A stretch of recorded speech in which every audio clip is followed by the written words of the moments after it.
Let's start by importing our tables. First, navigate to Create View from Table. Select your connection.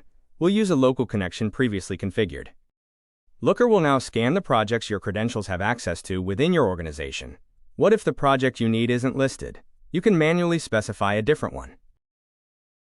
Let's input in this text cell the BigQuery public dataset. Looker will retrieve and render all the datasets of the public project. This might take a moment. If you're as impatient as I am, feel free to give the refresh button a click or just hit enter to nudge it along. Once you've found the right table, select it. In this case, we pick order items. While you can select multiple tables, we'll stick to this one for our demo. Click Create View, and that's it. Your views are ready.